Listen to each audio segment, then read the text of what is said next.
Israeli नागरिक सुरक्षा agency ने बताया कि शुक्रवार को गजा में हुए सैन्य अभियानों में 50 लोग मारे गए। सेना ने गजा शहर पर अपने हमले तेज कर दिए हैं। गजा पट्टी के सबसे बड़े शहर गजा सिटी में रहने वाले लाखों लोगों ने घर छोड़कर इजरायली सेना के निर्दिष्ट सुरक्षित स्थान पर जाने से इनकार कर दिया। आखिर क्यों?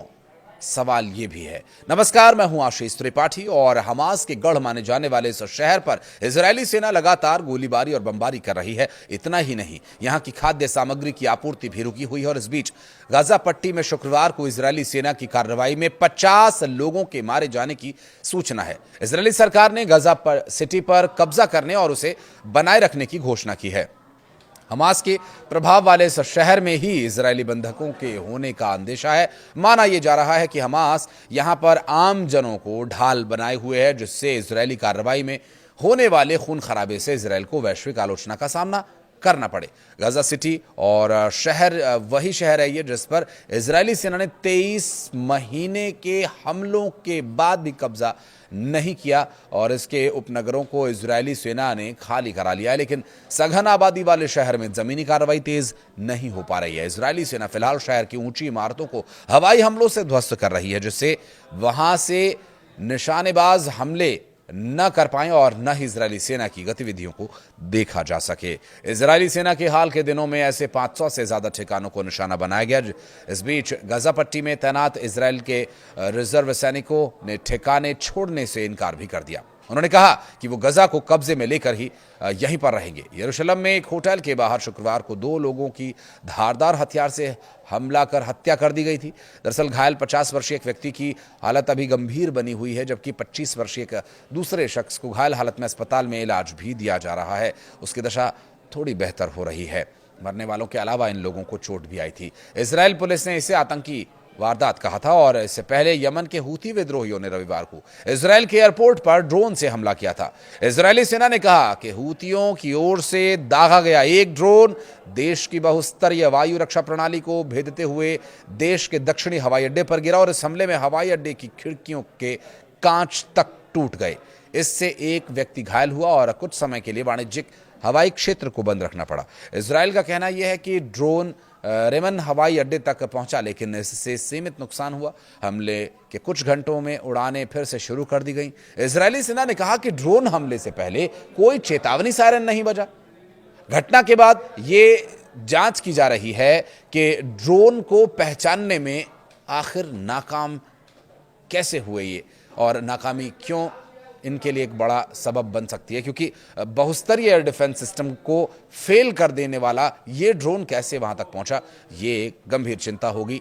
और हूतियों ने इस हमले की जिम्मेदारी ली थी और ये ड्रोन अटैक यमन के हूती विद्रोहियों के कब्जे वाली राजधानी सना पर इजरायली हमलों के बाद हुआ। इसमें हूती प्रधानमंत्री और दूसरे शीर्ष अधिकारी मारे गए थे। इस हमले से यमन और इजरायल के बीच करीब 2 साल से चल रहा संघर्ष और बढ़ने का अंदेशा पैदा हुआ था और वो अंदेशा सही भी साबित हुआ जब इजरायल ने दोबारा से हमला किया। और इजरायल ने कहा कि हूती विद्रोहियों ने, जब उस वक्त ये हमला हुआ था उस वक्त इजरायल ने कहा था कि हूती विद्रोहियों ने बीते रविवार को एक के बाद एक कई ड्रोन्स दागे, इनमें से अधिकतर को इजरायल के बाहर ही एयर डिफेंस सिस्टम ने नष्ट कर दिया, जबकि एक ड्रोन इजरायल के दक्षिणी शहर इलैट के पास स्थित रेमन इंटरनेशनल एयरपोर्ट तक पहुंच गया और टर्मिनल इमारत से जा टकराया। हूती विद्रोहियों ने इस साल मई में इजरायल के एक मुख्य हवाई अड्डे पर मिसाइल से हमला किया था और इससे 4 लोग घायल हुए थे और इसके बाद कई विमानन कंपनीज ने महीनों तक इजरायल के लिए अपनी उड़ानों को रद्द कर दिया था और इसके बाद अब ड्रोन से इजरायली एयरपोर्ट को निशाना बनाया गया।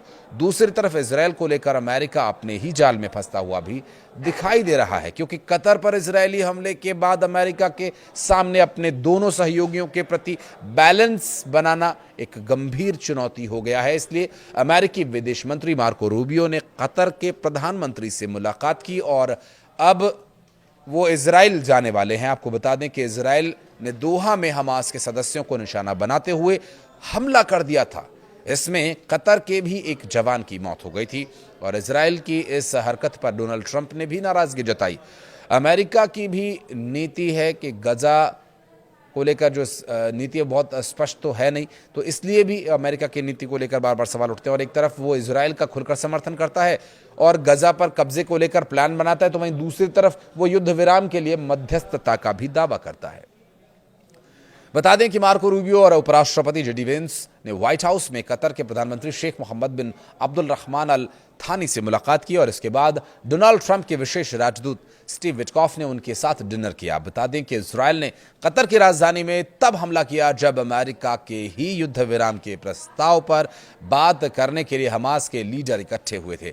हमास और इजरायल के बीच युद्ध विराम को लेकर अमेरिका और कतर मध्यस्थता कर रहे हैं। डोनाल्ड ट्रंप ने इस हमले से खुद को दूर किया था। वहीं यूएन में इजरायल के खिलाफ निंदा प्रस्ताव में अमेरिका भी शामिल था और बंधकों के परिवारों से मिलने के साथ ही मार्को रूबियो इजरायली अधिकारियों के साथ गजा पर आगे की योजना को लेकर चर्चा करेंगे। इसके अलावा वो पुरातात्विक स्थानों के लिए प्रसिद्ध सिटी ऑफ डेविड का भी दौरा करेंगे। तो वहीं कतर के प्रधानमंत्री ने कहा कि दोहा में हमास नेताओं पर किए गए हमले से इजरायल के नेताओं ने दिखा दिया कि उन्हें गजा पट्टी में बंधक बनाकर रखे गए लोगों की कोई परवाह नहीं। कतर के प्रधानमंत्री ने संयुक्त राष्ट्र सुरक्षा परिषद की एक आपातकालीन बैठक में ये बात कही। उन्होंने कहा कि अमेरिका के सहयोगी देश कतर पर मंगलवार को घातक हमले के साथ इजरायल ने सारी हदों को पार कर दिया। हालांकि उन्होंने ये कहा कि कतर में गजा में लगभग 2 साल से जारी युद्ध को समाप्त कराने के प्रयासों के पीछे नहीं हटने वाले। वो इन प्रयासों से वो लगातार आगे बढ़ते रहेंगे और इससे पीछे नहीं हटेंगे। रक्तपात को रोकने के लिए बिना किसी हिचकिचाहट के अपनी मानवीय और कूटनीतिक भूमिका को वो जारी रखेंगे। बहरहाल इस वीडियो को लेकर के अगर आप कुछ कहना चाहते हैं तो कमेंट सेक्शन में अपनी उपस्थिति आप दर्ज करा सकते हैं। वीडियो को अंत तक देखने के लिए बहुत बहुत धन्यवाद।